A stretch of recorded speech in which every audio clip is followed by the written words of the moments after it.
Saudara, tradisi mudik Lebaran merupakan momentum penting bagi masyarakat Indonesia untuk kembali ke kampung halaman dan berkumpul bersama keluarga. Untuk mendukung perjalanan mudik yang aman dan nyaman, PT Jasa Raharja Putra menghadirkan layanan JRP Insurance untuk memberikan perlindungan tambahan bagi masyarakat selama periode mudik Lebaran. Direktur Utama PT Jasa Raharja Putra Abdul Haris menjelaskan JRP Insurance merupakan perlindungan tambahan dari layanan Jasa Raharja. Perlindungan ini tidak hanya mencakup risiko kecelakaan bagi penumpang, namun juga melindungi kendaraan serta barang yang diangkut selama perjalanan mudik.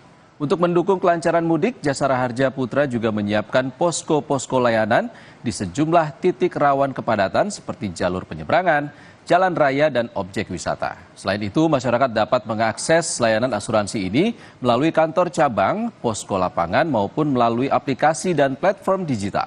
Sehingga perlindungan bagi pemudik dapat dijangkau dengan lebih mudah.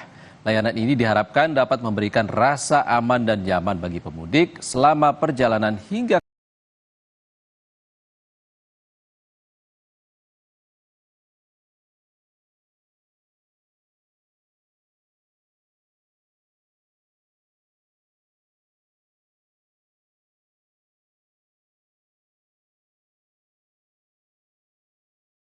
Direktur Utama PT Jasa Raharja Putra pun turut menghadiri pelepasan tim mudik Gesit 2026.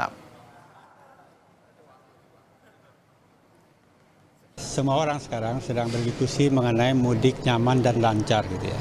Nah, Jasa Raharja dan Jasa Raharja Putra itu bagian dari memperlancar itu. Jasa Raharja itu memberikan perlindungan terhadap para dalam kecelakaan lintas jalan dan alat angkutan umum. Dan ada juga beberapa titik yang memang menjadi concern dari Jasa Raharja Putra. Misalnya kita lihat di penyeberangan.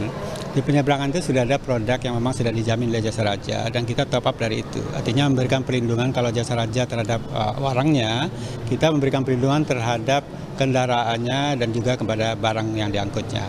Seperti itu. Jadi dan kemudian juga kita tahu di masa mudik ini juga tidak hanya perjalanan orang tapi juga ada keramaian di tempat-tempat wisata.